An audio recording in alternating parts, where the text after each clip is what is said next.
Perkenalkan, kami dari kelompok 2 pengantar ilmu hukum. Perkenalkan, nama saya Rafael Gunenggolan. Perkenalkan, nama saya Fadila.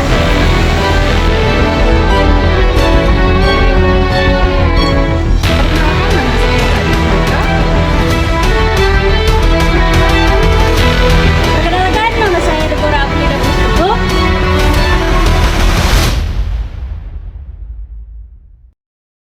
Perkenalkan, nama saya Prawi Pairus. Assalamualaikum warahmatullahi wabarakatuh. Shalom. Om Swastiastu. Nama budaya. Salam kebajikan. Halo semuanya. DMS.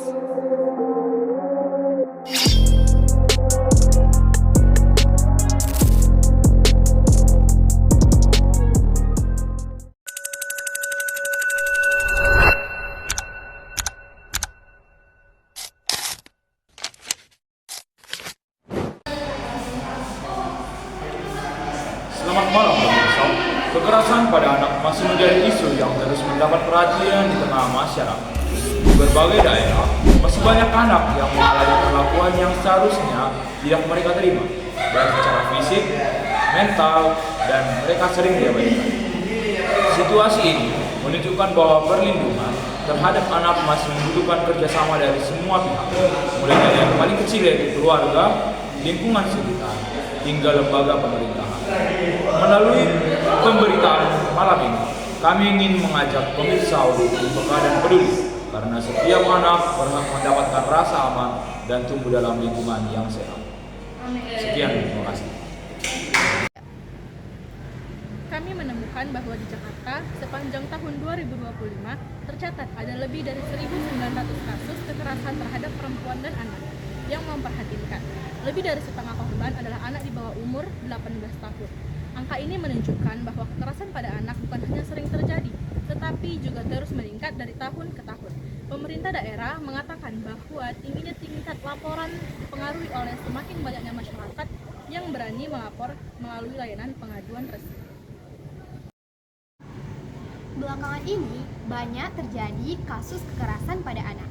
Ada salah satu kasus kekerasan orang tua terhadap anak yang kronologinya tercatat di awal tahun 2025 terjadi di Desa Gasing, Talang Kelapa, Banyusain, Sumatera Selatan pada Senin 20 Januari 2025. Seorang ayah menganiaya anak tunggalnya yang berusia 2 tahun karena si anak rewel dan minta susu. Sang ayah yang merasa kesal dan kehilangan kendali melakukan penganiayaan fisik terhadap anaknya hingga anaknya tersebut mengalami luka-luka dan akhirnya meninggal dunia. Kronologi dimulai saat anak rewel dan meminta susu. Kemudian sang ayah memukul anaknya. Orang tua merasa malu dengan tingkah anak tersebut sehingga membawa anak ke sebuah bangunan kos untuk melanjutkan penganiayaannya. Disinilah kondisi anak memburuk dan akhirnya meninggal dunia karena luka yang didapatkan dari penganiayaan ayahnya tersebut. Kasus ini terungkap setelah warga melapor ke pihak berwajib dan polisi melakukan penyelidikan serta penahanan terhadap ayah pelaku kekerasan. Adapun eksploitasi anak, fishbone diagram. Yang pertama, faktor ekonomi atau kemiskinan keluarga. Yang pertama, pendapatan keluarga rendah. Keluarga dengan penghasilan tidak stabil atau sangat kecil sering tidak mampu memenuhi kebutuhan dasar. Yang kedua, ketidakmampuan orang tua memenuhi kebutuhan dasar. Yang ketiga, pengangguran dan tekanan ekonomi. Tingkat pengangguran yang tinggi membuat keluarga tidak punya sumber pendapatan tetap. Yang kedua, faktor keluarga dan lingkungan atau kurangnya pengawasan. Yang pertama, kelalaian orang tua. Beberapa orang tua terlalu sibuk, tidak peduli atau tidak memahami pentingnya perlindungan anak. Yang kedua, lingkungan sosial yang membiarkan. Di beberapa daerah, masyarakat menganggap anak bekerja adalah hal yang wajar. Tidak ada mekanisme kontrol sosial sehingga eksploitasi anak tidak dilaporkan, bahkan dianggap normal. Yang ketiga, lemahnya kontrol lingkungan. Di lingkungan tidak aktif menjaga anak-anak, misalnya RT, RW, tetangga, dan sekolah. Maka tidak ada yang menyadari ketika anak mulai bekerja atau hilang dari sekolah. Yang ketiga, faktor pendidikan, kurangnya akses dan kesempatan. Yang pertama, anak tidak bersekolah atau putus sekolah. Anak yang tidak bersekolah cenderung tidak memiliki kegiatan yang melindungi mereka. Yang kedua, biaya sekolah mahal. Saat keluarga tidak mampu bayar uang sekolah, seragam, atau transportasi, anak dipaksa berhenti sekolah dan bekerja untuk membantu ekonomi keluarga. Yang ketiga, tidak adanya program perlindungan sekolah. Sekolah yang tidak memiliki pengawasan, konseling, atau program perlindungan anak membuat kasus eksploitasi sulit terdeteksi sejak dini. 4. Faktor budaya dan norma sosial. Yang pertama, anggapan bahwa anak boleh menjadi sumber penghasilan. Di beberapa keluarga, anak dianggap sebagai aset ekonomi. Tradisi semacam ini membuat eksploitasi anak dilegitimasi. Yang kedua, rendahnya kesadaran hak anak. Jika masyarakat tidak memahami hak-hak dasar anak, misalnya hak bermain, berpendidikan, dan mendapat perlindungan, maka eksploitasi sering tidak dipandang sebagai masalah. Yang ketiga, normalisasi kerja anak. Pekerja anak dianggap sebagai melatih kemandirian atau hal biasa, padahal banyak bentuk pekerjaan anak termasuk kategori eksploitasi, terutama jika membahayakan fisik dan mental anak. Yang kelima, faktor hukum. Yang pertama, lemahnya penegakan hukum. Walaupun ada undang-undang perlindungan anak, banyak kasus eksploitasi tidak ditindak tegas. Minimnya penegakan hukum membuat pelaku merasa aman dan terus mengulangi praktik eksploitasi. Yang kedua, kurangnya pengawasan dan monitoring pemerintah. Instansi terkait sering kekurangan sumber daya untuk melakukan pengawasan. Yang keenam, faktor eksternal. Yang pertama yaitu pelaku memanfaatkan kerentanan anak.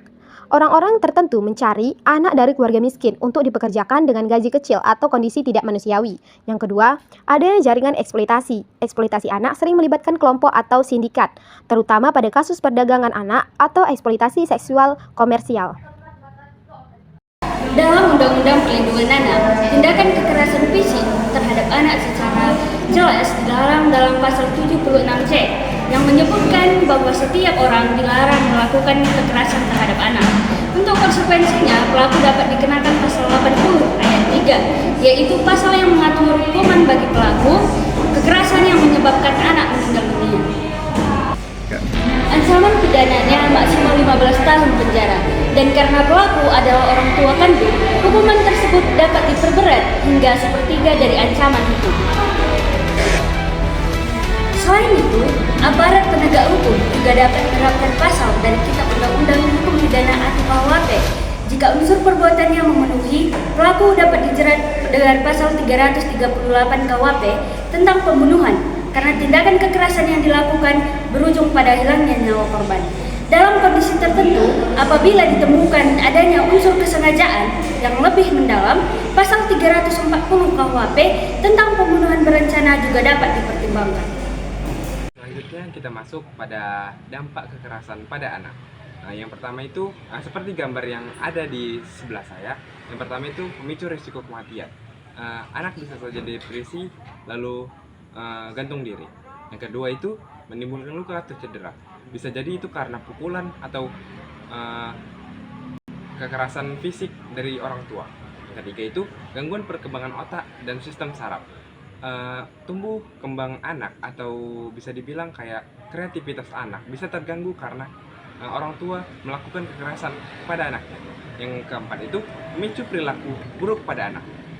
Memicu perilaku buruk ini bisa dibilang seperti memicu perilaku buruk kayak dikasarin sama orang tua atau dibentak-bentak sama orang tua. Yang kelima itu memicu gangguan kesehatan fisik dan mental.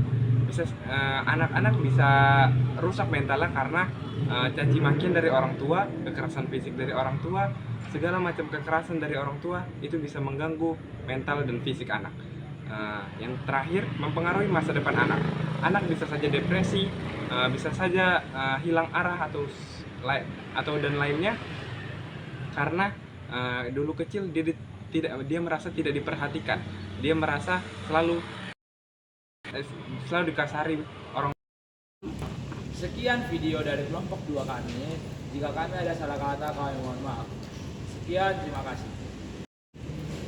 Saset, sayangi anak, stop eksploitasi.